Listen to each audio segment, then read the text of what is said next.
Hello students, 12th board is on. 19 मार्च को आपका paper है और मैं लेकर आया हूं कुछ बायोटेक के ऐसी चीजें जो आपको बोर्ड्स में एकदम से बहुत हेल्प करने वाली है। आज हम बात करेंगे about sticky and blunt ends.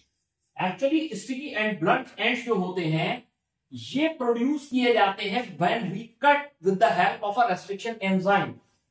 Suppose we are taking a restriction endonuclease enzyme जिससे हम डीएनए के किसी सीक्वेंस को कट करना चाहते हैं, तो 3' टू 5' एक पर्टिकुलर रिकॉग्निशन सीक्वेंस होता है जिसे हर एंजाइम रिकॉग्नाइज करती है। I have taken the case of G8PTC, which is the recognition sequence of EcoR1.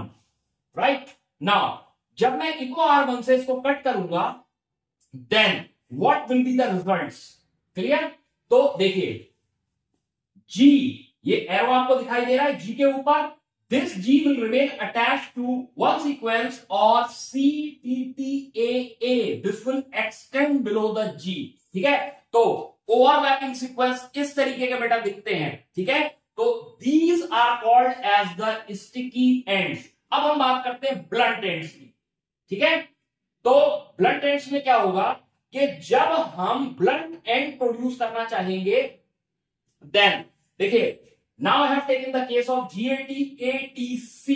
ठीक है, जब हम इसको अप्लाई करेंगे, then in that case I have taken the enzyme EcoR5। अब देखो एंजाइम डिफरेंट है, वो स्टिकी एंड प्रोड्यूस करती है EcoR1 और यहां पर कौन सी एंजाइम है, EcoR5 है। तो EcoR5 कौन से एंड प्रोड्यूस कर रही है, और देखो दोनों के रिकॉग्निशन सीक्वेंस भी अलग है। ठीक है, तो इट विल प्रोड्यूस।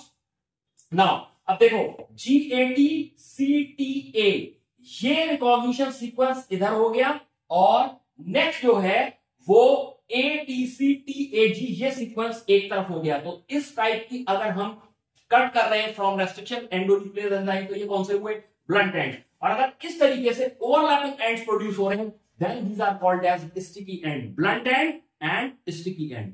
ठीक है, देखो कुछ एंजाइम के एग्जांपल दे रहा हूं। ALU1 क्या प्रोड्यूस कर रही है बेटा, रिकॉग्निशन सीक्वेंस AGCT TCGA, ये प्रोड्यूस कर रही है ब्लंट एंड्स। हेल सेकेंड GGCC, क्लियर, ये पैराटोमिक सीक्वेंस होते हैं but still they are complementary to each other. ये recognition sequence blunt end. BAMH1 sticky end, HIM3 sticky end, EcoR1 sticky and.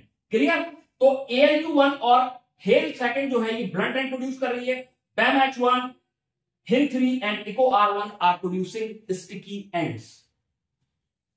देखो एक मॉलिक्यूल मैंने रेड से लिया है, दिस इज 1 DNA मॉलिक्यूल, और एक मॉलिक्यूल मैंने ब्लू कलर से लिया है, this is the second DNA molecule. ठीक, we digest both of them with BAMH1 enzyme. यहां पर लिए कौन सी एंजाइम ली है, BAMH1 एंजाइम ली है। This is a restriction endonuclease enzyme.